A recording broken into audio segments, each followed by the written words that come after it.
on to your butts. It's Wilhelm Screamfest.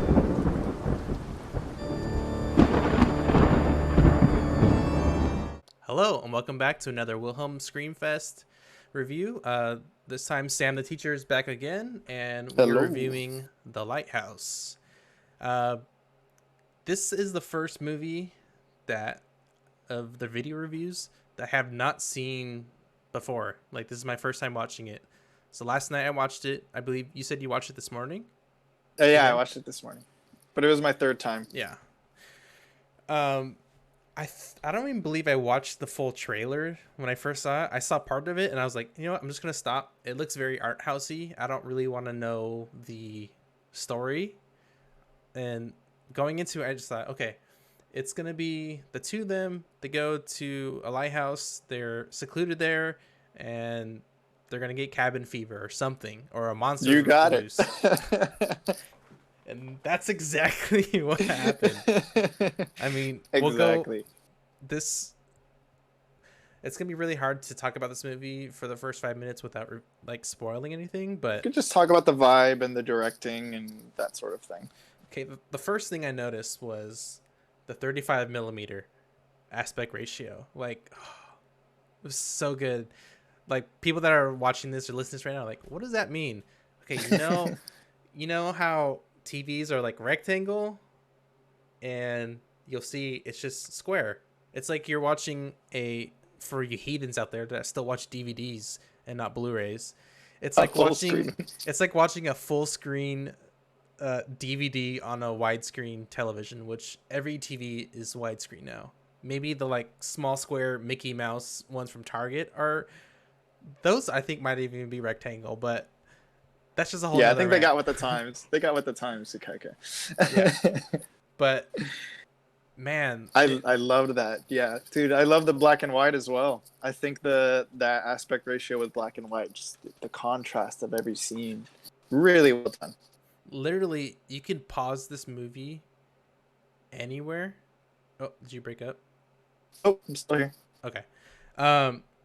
Literally, you can pause this movie anywhere and it's a portrait. Like, you can put this on a wall, put this like in a museum. It's done so well where the lighting, the angles, like it tells its own story. It's just such a beautiful movie. Like, they did such a well with the color editing. Like, there's parts that are really dark, but it's supposed to be like that because it's kind of a mystery. You don't know what's around the corner, what's going to be happening soon. What do you think visually of this movie? Visually, I think it's showing what I really love about the director, Robert Eggers. And if you don't know Robert Eggers, those of you listening, he also did The Witch, which was one of my other favorite horror films that he's done. And I think visually, like you said, everything just looks like an art piece. And it's funny that you mentioned that because I just recently watched Barry Lyndon for the first time. It's a Stanley Kubrick movie set in the, Napoleon era.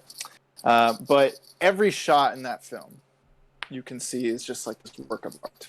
And I make that connection to Kubrick because to me, Eggers is the closest thing that I've seen to a modern day Kubrick, especially with his visual style. And that was one of the reasons why I absolutely loved this movie. The way that it's filmed, it just sucks you in, everything. But I also just love that now I get another filmmaker to look forward to, to see what movies he's going to do in the future, because I thought it was a great, great movie. Yeah, I think to most people, this movie is going to go over their heads as far as like mainstream audiences that aren't like as, not to say like you're not educated, but just don't know the like what goes behind making a movie. For people who know behind the scenes stuff, whether it's writing, cinematography, all that thrown in, you can't help but love this movie for was well crafted. I'm still on can't decide where I would put this movie as far as a rating, which we'll go into at the end, but I would have to watch this movie a few more times. We'll go into the plot, but the plot is there's so much going on, but then at the same time there's nothing going on, if you know what I mean. It's like it's hard to wrap your head around what's happening. So what is Robert Pattinson's like? What's his role? I can't remember the name. So there, well, spoilers. I don't want to have to, mess up something. We could talk about his name later on, but I think there's a reason why you don't really. You're like, what was his name again? I think there's a reason why we question that. No. Like, what is his role? Like, is he like? Is it a wiki? What? Yeah, they're wikis. They tend to lighthouses, right? So back then they would have to make sure that the lighthouse was kept and running for all the ships that were going by throughout the sea, right? So they would be doing it in shifts, and that's why we have our two main characters on this rock of the lighthouse, and they do it in month spurts. So they're supposed to be there for 4 weeks. Yeah, 4 weeks, and they don't really know each other that well, which Robert Pattinson's character explains. He goes from jobs to jobs. He's trying to find a career that he can fall in love with, and he likes being in the outdoors, so he's trying this out, and which is it. I really like they're not friends and they don't know anything about each other. So like every night they have dinner, they're just talking, and then slowly over the nights more information is like given out, not just for the viewer but for the characters too. They're like, oh, okay. And so you slowly learn things about them. Yeah, we're learning as they start learning, so it's cool because we're going along with journey with them. I just gotta say, like, Robert Pattinson is great in this movie. I still haven't seen some of his other more indie work, but people need to stop hating on actors that are gonna be Batman. Like, oh man, like, but we went through this with Ben Affleck. Like, oh, he made Geely, he was in Daredevil. It's like, yeah, he was also in Gone Girl and Argo and all these other great movies. Like, just because they have bad movies, like, yeah, sure, Twilight's every awful. actor does. You can't judge them just off of that. You got to judge them on what they're doing more recent, and most of his movies. Is that what people are judging him on? Twilight? Pattinson? Yeah. Yeah. Wow. A lot of people. Did they forget Harry Potter? Did they forget all the amazing other films? No one remembers Harry Potter. That's a trip to me because that's like my childhood. I imagine my childhood being just Harry Potter. And I ask my students if they know Harry Potter. Most of them are like, "Huh? What are you talking about?" Like they don't even care anymore. That's so it's a trip that it just kind of died off so quickly. Well, but anyways, I'm sure they'll remake it. But like, even don't people say that. even people our age, like, I've talked to people and they're like, yeah, he's in Twilight. What else is he in? It's like, he's Cedric Diggory, representing my house, Hufflepuff. Oh, that's your house? Nice. Yeah. But yeah, like, people are hating on him because it's the Twilight franchise. Like, that's one franchise. Like, granted, that's most of his filmography. Well, maybe not now. I'm not sure how many films he's done, but you can't. For all of you who are judging Robert Pattinson for being in Twilight, I highly suggest you watch a movie called Good Time. Good Time is an incredible flick that we can talk about another day, but Robert Pattinson owns that role completely. And that was a role that kind of clicked for me, where I'm like, okay, this guy is a bona fide actor. And he has a very, very bright future ahead of him. Yeah, and that's on Netflix, so go watch that. Yeah, I want to say my part about Robert Pattinson, but Willem Dafoe, holy shit. Like, he was nominated, right? Was he? I wasn't sure. I know Lighthouse got nominated for a few things, but I couldn't remember specifically what category. Let's see. I want to say they got nominated for cinematography. They only got cinematography for the Oscars. Maybe it was Golden Globe was what he got. The lesser. Golden. I don't even see it on here. But like, from start to finish, he's one of the most intimidating characters, and that's one of the reason why the original Spider-Man trilogy worked was his character. Which sucks that we didn't get the prosthetic that the test footage they've showed of like what Green Goblin was supposed to look like, and then instead we got a Power Ranger mask where it hides all of the emotion on an actor that uses his entire face to emit emotions. And here we get it, especially with the lighting and the black and white. You really see every wrinkle and that magnificent beard. Oh yeah. My favorite, I mean, it's not really a spoiler, but when they're arguing and he does his monologue about like cursing by Neptune and Triton and all these gods, and he went on and on. Yeah, we'll talk about that when we do the spoiler. Like, I felt like I was back in college in my like literature classes with how it's almost Shakespearean like, but not really. It's very old English, because this takes place in the 1800s, right? Yep, 1800s. And you really like, some people, they might not like the dialogue of this movie, but for novel readers, I'm not much of a book reader, but it just took me back to that, like the language that isn't really used as much. And this was actually, I know I said in the last review, I don't like watching movies without subtitles. This one, the sound was a little off just because my TV, but I also wanted to catch every word because he like kind of like mumbles. So I had the captions on and was reading as everything was going on, which I don't know. What would you say about Dafoe? I was gonna ask you if you had used subtitles with this, because when I first watched it, I had to watch it with no subtitles, so it was great, but there were a lot of things that, like maybe little words that I missed here and there. So it was really cool seeing it again with subtitles because you get just that little extra dialogue. But in regards to Dafoe, man, he completely owns the role, and that just once again reiterates how great of an actor he is. He himself, I was watching some of the special features last night. He himself asked Robert Eggers if they could work together because he saw The Witch and he wanted to be able to work with this type of director. And I think Willem Dafoe is one of those guys who's constantly challenging himself. And I love the variety of work that he's in because he's able to inhabit so many different roles and personas. And with this one in particular, the way he uses an accent with the dialogue that was written, that was clearly very well researched.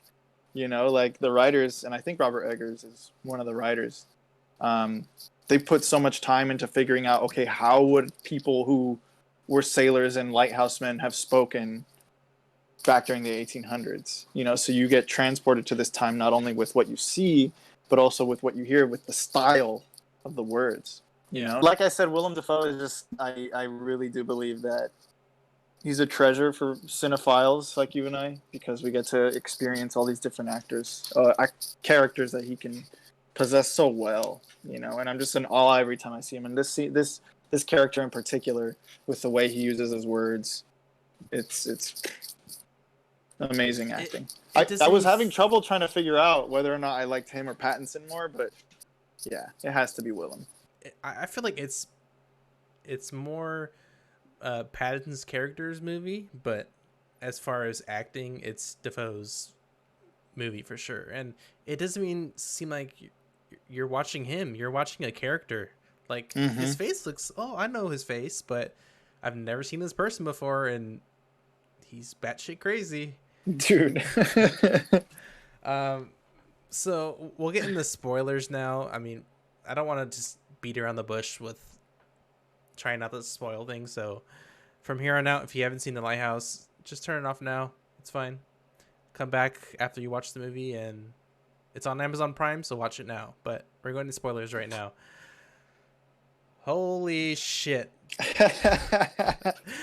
It was hilarious because I was watching it on my 4K TV in the bedroom, and Heather was like on her phone on TikTok because she didn't really want to watch it. She's like, it looks kind of depressing, and in this day and age, like what's going on in the world, I don't want to watch it. I was like, okay. And then she's looking up and she's just seeing like Robert Pattinson like masturbating, and she's like, "What are you watching?"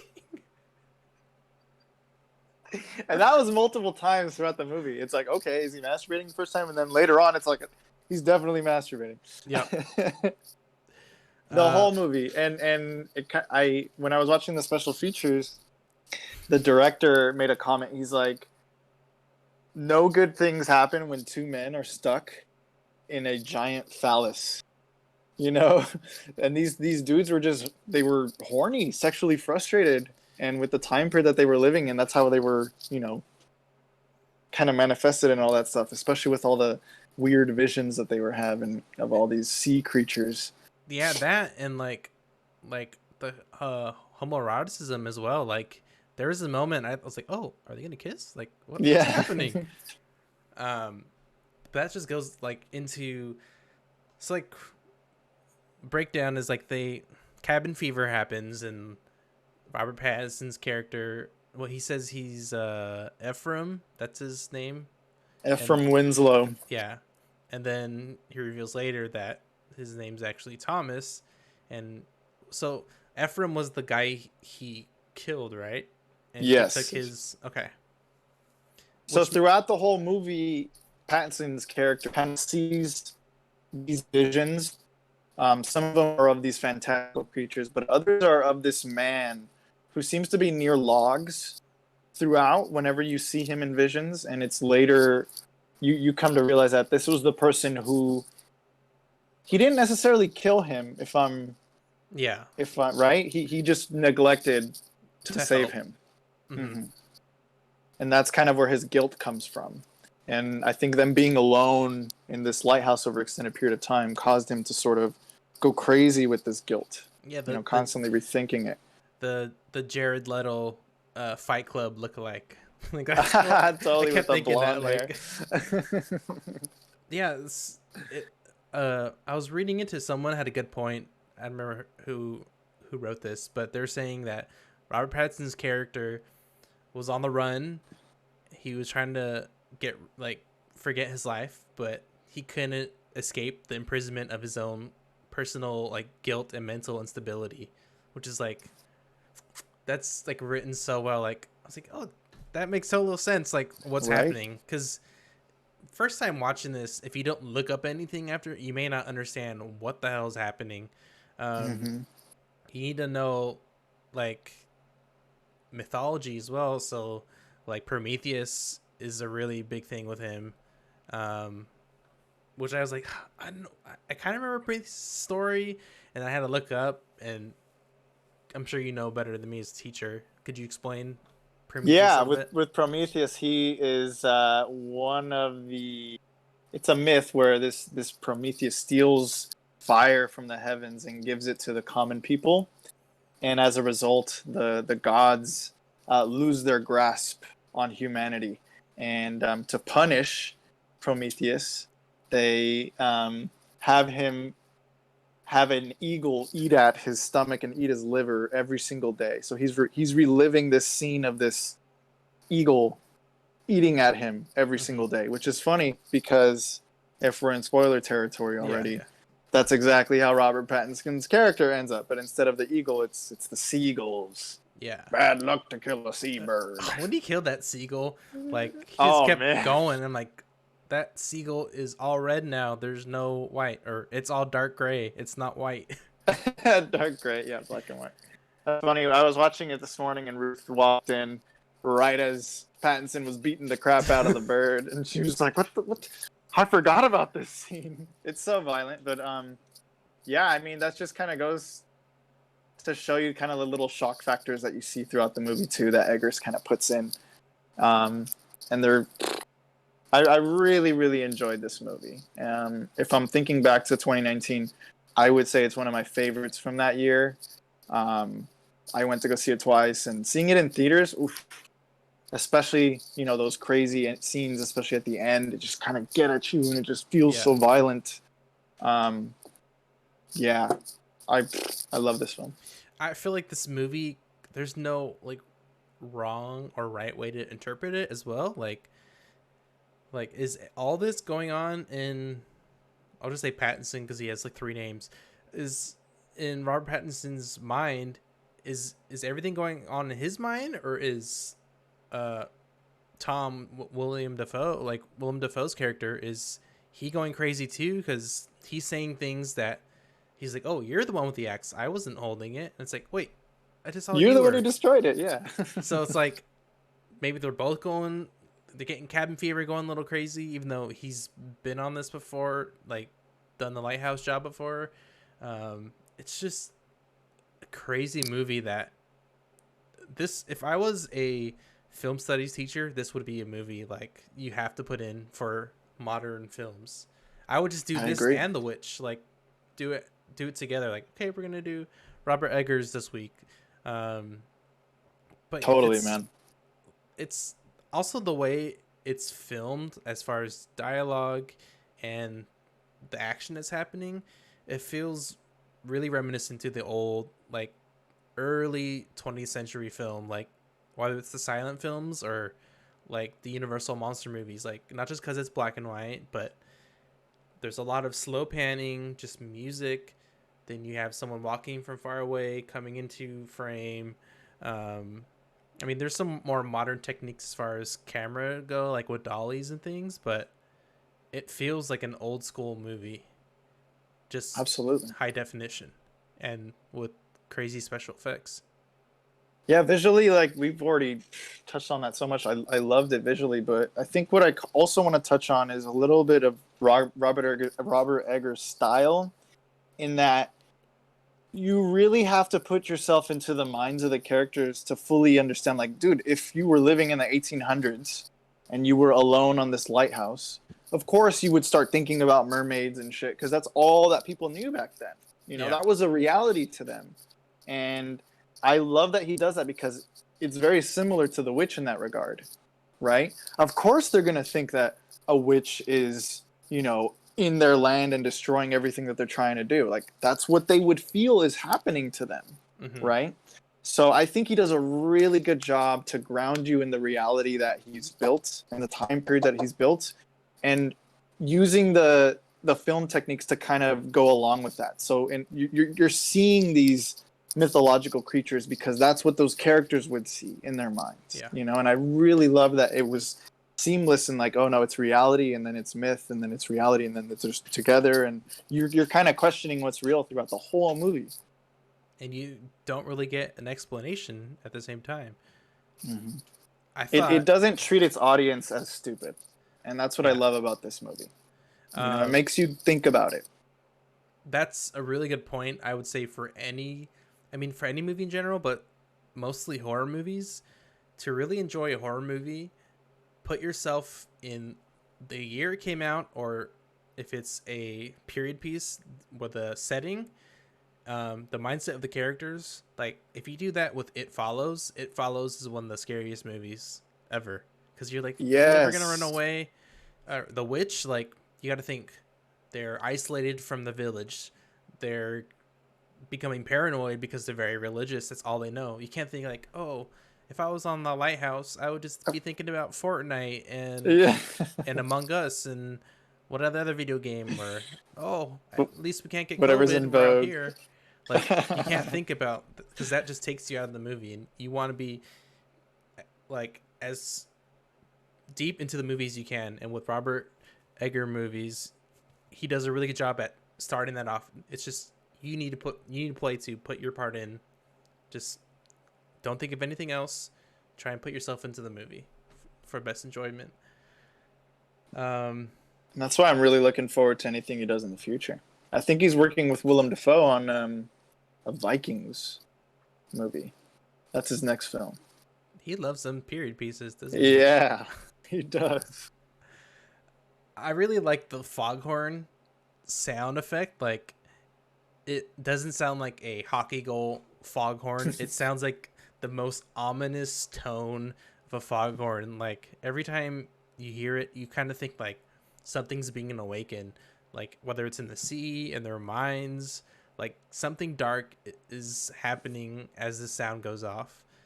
And it goes like, I think the most disturbing part for me was the very end, when he finally goes to the lighthouse and opens the light, and like not just like he becomes a photo negative of himself, like they invert the colors, the black and white, but like his scream is so distorted that it seems like something out of like heaven or hell, like put together. It's, I don't know how to describe it, but it's really disturbing. Dude, I got goosebumps every time I watch that movie. I'm very disturbed in a good way, you know, when I see that, because films don't really push you to that far point. And this one does a good job of like getting you to that moment of like, oh, and then pushes you down, And you know? it's not like anything violent or Mm-mm. it's just, and the best thing about it is they don't show you or explain what he just saw. Like, is it the knowledge of the gods that he was too much and he went crazy? Is it like something scary? We have no idea what it is, but just the way it was played out, it's like, oh my god, this is terrifying. And I don't know why, but it's terrifying. Yep. Um, Man, you cannot talk better about the ending. It's the third time I've seen it, and like I said, it hits me every time. I do also like that he ends up with the Prometheus death at the end, because it's mentioned multiple times throughout the movie, not only from Pattinson's character but also Dafoe's character when he's getting buried alive. Can we talk a little bit about that scene? Yeah. Because I think that was so well done, and I can't imagine what Willem had to go through for that, because they're really throwing dirt on him, like a good amount. It's getting in his mouth and his eyes. I thought it was like, oh, they use like Oreo crumbs because like he's chewing on it too. I'm just like, did they do dirt, or is this like like do they have the Jelly Belly people like make it taste really good? But like The Jelly Belly people. No, I mean, I wouldn't be surprised if it's not dirt, but it looked and it felt like in my mind, and that's what, you know, I think matters with that sort of stuff. And that whole scene, you know, it's another monologue that he has, you know, and every time Willem Dafoe has a monologue, it's just you just can't help but be sucked in, and especially with this visual of him being buried alive, it's intense. The whole movie is intense, like especially first viewing. You don't know what you're expecting, so as it's happening, you're like, what? Yeah, and it just keeps getting weirder and weirder as you go on. Ominous, very well done throughout the whole film. I also like kind of touched back to the foghorn that you were talking about. I really liked how they incorporated that with the music as well. Mm-hmm. So the foghorn would come, and then, you know, the sort of eerie music would start including that along with it and using it to keep the score going. And it only adds to the dread and the weirdness that you're feeling throughout. I thought it was really good the way that they did it to show how tedious the work was for Pattinson at times. Like when he was putting up that oil drum up to the top of the lighthouse. And then just Dafoe clowning on him the whole time. But no, they did a really, really good job of both of them slipping into madness. Really good job. What do you think kerosene tastes like? Oh man! So do they mix that with honey to make I think so. their alcohol? Dude, I can't imagine. It reminds me of The Master, you know, where he just makes alcohol out of basically anything, and I'm sure that contributed to them feeling the way that they did. And like one part that I thought was hilarious was the rations, and it was just more alcohol. I was like, "Where's the food?" It's like He was all upset at him too. This is like Jack Sparrow right there, like, right, with the rum. Mm-hmm. There were a few comedic moments. I did like that there were some moments that kind of made you, you know, laugh a little bit. One in particular that is in my mind is obviously when Dafoe has his first major monologue, and it's about food. It's about, you're fond of me lobster, right? Yeah. And Pattinson's like, no. That's how he gets cursed with this big monologue, and then at the end, Pattinson's like, all right, I like your food. Have it your way. You know, like Jesus. Yeah. That and all the random farts were just, they got me every time. And then it's mentioned at the end when he's like, I can't stand your farts, right? And it's just little things like that, right? It's like a buddy movie, but they're not buddies. So you root for them when they're drunk, but when they're not drunk, they hate each other, and it's yeah. It's so hard to like describe everything, but also, I mean, this is definitely a movie that I'm sure whoever like was doing their film thesis, they just wrote about this movie and like what it means and everything behind this, because you can write essays on essays on essays with this film. On particular things, even just the lighting. You know, you could just literally focus on the lighting the whole time and be able to get a lot of the movie and what it means too. Yeah. You know, I think the filmmakers really did a good job with that, with the aspect ratio. I don't think it would have worked as well if it was widescreen, because it also adds to that sort of, you know, claustrophobia of being in this island and Lighthouse, and also makes it feel old timey. So I just feel like it was one of my favorites of last year. I can't really. I just rate it so highly, and I cannot wait to see what else he does next. So, what would you give it out of 5 stars? I was hovering between 4.5 and 5, but 5 for me. I think just generally off of the artistic value of this movie and the performances, I would give it a 4.5 out of 5.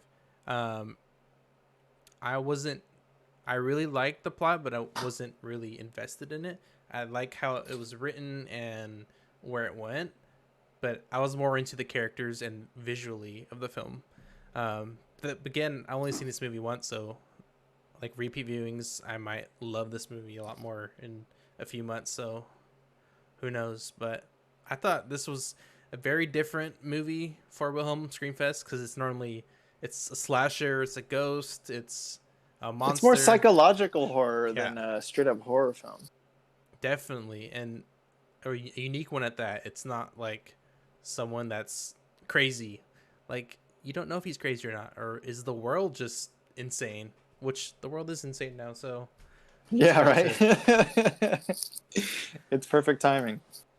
But yeah, thanks again, Sam, for doing this review. I had a lot of fun talking about this. Like, I feel like I need to pick more movies that are not just like character based, but something that's crazy artistic. Like, I can talk about like Birdman. I could talk that's a very pretentious movie, but you can talk about it for so many different reasons. But that just I really like that in my head. But yeah, I do too. Some people make fun of me for liking it. I'm like, yeah, it's an art house movie. Exactly. But yeah, it's made for cinephiles like us. For sure. This was another good review. Thanks to all you guys listening and watching. Make sure to go to wilhelmscreeners.com for all the written reviews, and we'll see you next time.